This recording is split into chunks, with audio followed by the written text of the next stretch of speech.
Friends Sunday వస్తున్న చేయి అసలు కుదరకుండా ఏదో ఒక వెరైటీ ట్రై చేయాలనిపిస్తూనే ఉంటుంది. మరి ఎక్కడ వచ్చిన ప్రాబ్లం అంటే నా టేస్ట్లో మా హస్బెండ్ టేస్ట్లో అసలు మ్యాచ్ అవ్వు. సేమ్ అన్నయ్య వదినకి కూడా అంతే. ఎంత డిఫరెంట్ టేస్ట్లో ఉన్న కపుల్ అయితేనే బాగుంటుందేమో, అండర్స్టాండింగ్ అనేది పెరుగుతుంది కదా ఎవరో ఒకరు కాంప్రమైజ్ అయినప్పుడు.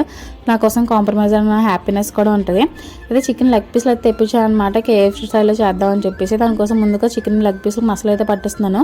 అల్లం వెల్లుల్లి పేస్ట్, ఉప్పు, కారం, పసుపు, చికెన్ పొడి, గరం మసాలా, చికెన్ మసాలా కూడా యాడ్ చేసుకొని ఇందులో 2 స్పూన్ వరకు కార్న్ఫ్లోర్, 1 స్పూన్ వరకు మైదా కూడా యాడ్ చేసుకొని మసాలా అంతా చికెన్ లెగ్ పీస్ బాగా పట్టేలా మ్యారినేట్ చేసుకోవాలి. ఫ్రిడ్జ్లో పెట్టుకొని అట్లీస్ట్ 1 అవర్ మ్యారినేట్ చేసుకుంటే మసాలా అనేది బాగా పడుతుంది. తర్వాత బయటకు తీసిన తర్వాత ఎగ్ అనేది బీట్ చేసుకుని అందులో కోట్ చేసుకున్న తర్వాత బ్రెడ్ క్రమ్స్లో కూడా కోట్ చేసుకోవాలన్నమాట. అంటే చాలా సింపుల్గా మ్యారినేషన్ అయితే అయిపోద్ది. డీప్ ఫ్రైకి ఆయిల్ పెట్టేసుకొని మీడియం ఫ్లేమ్లో మాత్రమే అటు ఇటు తిప్పుకుంటూ మంచిగా డీప్ ఫ్రై చేసుకోవాలి. బ్రెడ్ క్రమ్స్ కదా హై ఫ్లేమ్లో పడితే బాగా మాడిపోద్ది అనమాట. అంత సింపుల్గా KFC style leg piece fry ready అయిపోయింది. Please like, share and subscribe to మీరు యూట్యూబ్ ఛానల్. ఫాలో అవడం మర్చిపోకండి ఫ్రెండ్స్. లైక్ కొట్టండి, అలా వెళ్ళిపోకుండా.